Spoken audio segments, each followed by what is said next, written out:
Ladies and gentlemen, boys and girls, welcome to Fenway Park.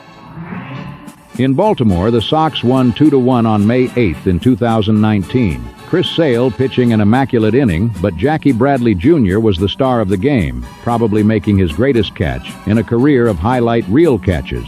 In the 11th inning, he jumped 3 feet over the left field fence to rob Trey Mancini of a game-winning home run. On May 4th in 2004, Pokey Reese slashed an eye-popping inside-the-park home run, and he added a conventional homer the next inning. Pokey's inside-the-park homer in the 5th against Royals starter Jimmy Gobble was a shot down the right field line that hugged the railing. The ball darted past Juan Gonzalez, and after he finally retrieved it, the relay was too late to beat Pokey at the plate. After a Bernie Carbo walk and a groundout, the Royals intentionally walked Jim Rice to pitch to Carl Yastrzemski, who clouts a 3-run homer on May 8th in 1978. The Red Sox, down 5-4, beat the Royals 8-5. The Sox beat the Senators 9-3 on May 8th in 1964. Eddie Bresu set a Sox team record for consecutive games with a base hit at the start of a season.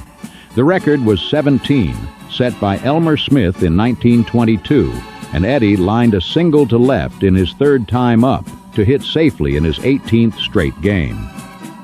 Hitting only 130 and despondent, Jackie Jensen had left the team when they were in Detroit and took a train to Reno. His wife reportedly burst into tears when she saw her husband's defeated face. The two drove to Las Vegas to see a noted nightclub hypnotist as a last resort to get Jackie over his fear of flying. When he rejoined the Red Sox in Los Angeles on May 8th in 1961, he hit his first home run of the year and then singled in the 8th. In Chicago, on May 8, 1957, after he hit a single and then banged out a 9th-inning 2-run homer that gave the Sox a 4-3 win in the game before, Ted Williams slugged 3 more homers today. With Frank Sullivan pitching a 4-hitter and a 4-1 win, Ted homered in the 1st, 3rd, and 8th innings. Dick Gernert's line drive single in the 13th inning scored Billy Consolo with the walk-off game-winning run to give the Red Sox a 4-3 decision over the White Sox on May 8th in 1956. Gernert had also homered and singled in the 3rd inning to set up another run.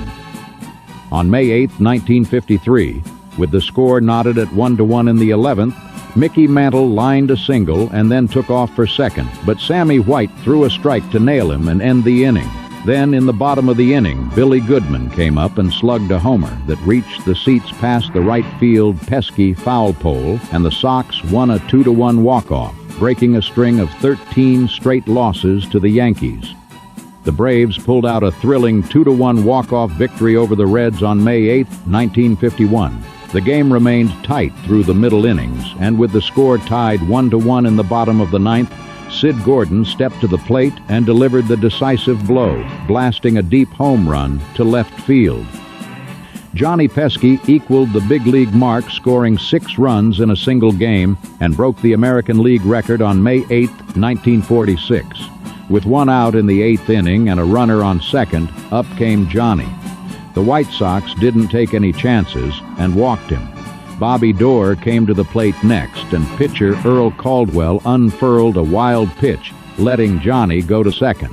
Doerr blasted a shot off the left field fence and tried for second. He was thrown out, but Johnny touched the plate just before Bobby was nailed. So, by that narrow margin, Johnny Pesky was in the record book, scoring for the 6th time in a single game.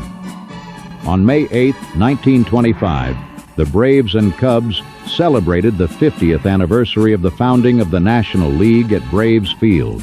Boston and Chicago were the only remaining original teams of the 8 that started in the league in 1876, and a pre-game ceremony saluted them.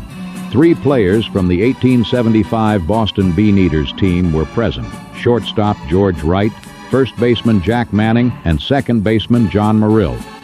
Frank Pfeffer of the Braves threw a no-hitter against the Cincinnati Reds on May 8th in 1907. Only 3 Reds players made it to first base. 1 was hit by a pitch, 1 was walked, and 1 reached on an error.